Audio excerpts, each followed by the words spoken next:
everyone! Dahil New Year vacation dito, kaya nagpunta tayo ulit dito sa Wando at today ay special lang aming pupuntahan na place. Itutur ko kayo dito sa isang filming set of Chonghae Port. Malapit lang ito sa bahay ng father-in-law ko kaya lagi namin nadadaanan ito pero ngayon lang kami may time na pumunta dito. Ito pala yung place kung saan maraming pinifilm na Korean dramas, movies, and commercials. Kaya puntahan natin at itutur ko kayo sa place na ito. Let's go! Ang una nating pupuntahan ay itong drama Jeonsigwan o mga drama exhibit. Nandito sa loob yung iba't ibang drama na kanilang film dito sa place na ito. Drama at mga movies. Ayan. Sobrang dami pala. Ang lugar na ito ay isa sa tourist attraction dito sa Wando. Maraming nagpupunta dito para tumingin sa place na ito at first time namin dito. Ito naman paglabas. Tapos may CR yung naka-building na maliit. Tapos punta tayo dun sa looban para puntahan natin yung village. Dito tayo dadaan dahil winter, so yung ibang under construction pa yung ibang beautification nila. Ayan, papunta tayo dito sa baba, doon sa may seaside. Napaka-relaxing maglakad-lakad dito dahil isa itong bundok na ginawa nilang village. Yan, super ganda tingnan ang gilid ng dagat na may mga kahoy. Mas maganda siguro dito lalo na pag spring. Super ganda kulay ng mga cherry blossoms na mga kahoy na ito. Dito rin ito yung display din ng drama or mga movies na ginawa nila dito. Ayan, sobrang dami pala at hindi ko na naisa-isa. At hindi ko na familiar yung iba kasi hindi ako mahilig tumitingin ng mga movies na mga ganito. Mga dramas lang before. Pero dito sa lugar na ito, ang pinifilm nila ay yung mga culture, yung about Korean culture para makikita natin kung ano yung living style nila 100 years ago.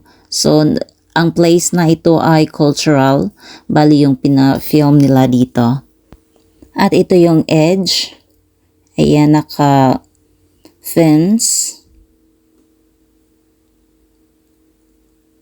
At kitang-kita natin yung dagat. Ayan, super ganda din ng weather today dahil warm at saka hindi masyadong malamig. Dito naman ulit tayo sa daan papuntang village kung saan makikita natin yung maraming cultural house nila or traditional house nila. Before. Nakakatuwa din dahil mayroon silang few kinds of animals. Dinadaanan natin yung iba at ito may birds dito. Ayan, unique bird. Lalo na itong peacock. Ayan, nakakatawa itong peacock. Parang pang Miss Universe yung dating niya. Ayan, rumarampa. Super ganda. At pagkatapos dito ay pumunta tayo ulit. Yan, super ganda ng tanawin. Super relaxing pag maglakad dito talaga. Lalo na, ayan, napakaganda ng weather. Maganda dito mag-picnic. At magpahinga, matulog. Dahil very cold siya. Ayan, nandito na tayo sa village. Yung traditional village, ayan. Kung makikita natin sa mga traditional movies ng Korean, marami dito yung makikita natin ng mga style ng bahay nila. Ang kahoy na ito ay 100 years na daw. Ayan, nakabaskil dyan. At ito yung mga traditional house nila. Yan, mga display lang yung nandito. May mga picture din. Kadalasan may mga picture na nakadikit. Hindi na yata sila nag-film these days. Bali, ano na lang to. Tourist attractions. Ayan, maraming nakadikit na mga pictures ng mga movies na kanilang film dito. Ayan, feel na natin yung traditional house ng Korean long time ago. Preserve nila ito dahil bihira na lang makakita ng ganitong style ng mga houses these days.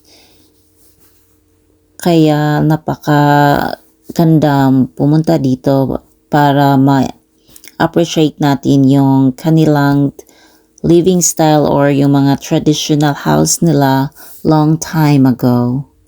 Ayan yung bulaklak na pink. Feel na natin yung spring. Aga ng spring dito. February pa na may spring na dito. Ayan, at ito yung pinakagusto ko, ang sa place na ito. Ayan.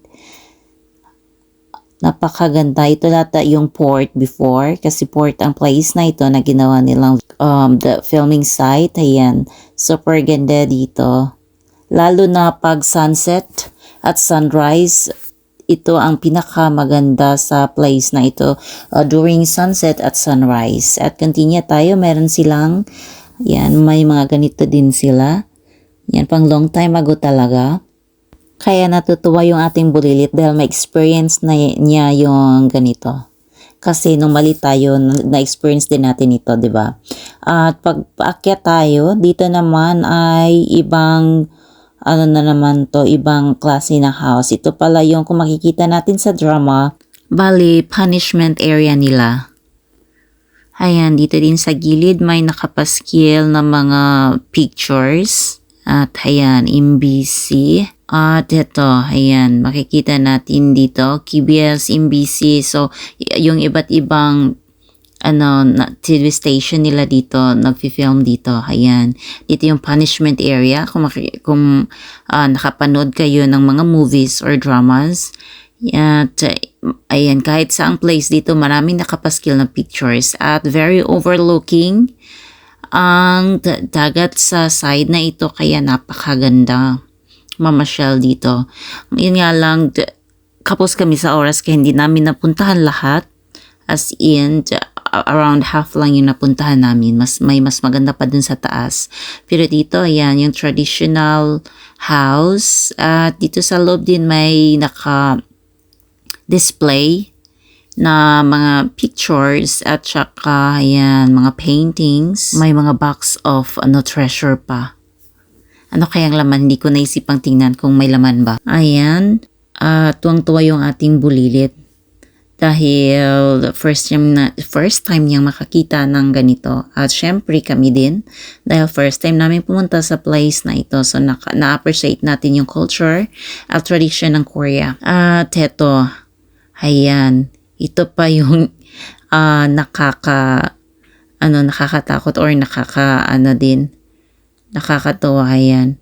Akala ko pa pang ito dito. Punishment area din to.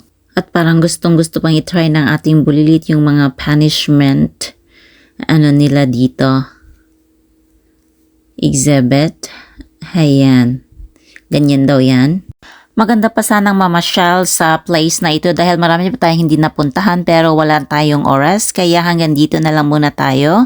Thank you for watching everyone. Hanggang sa susunod na continuation ng tour natin dito sa Wando. Thank you for watching. Bye-bye!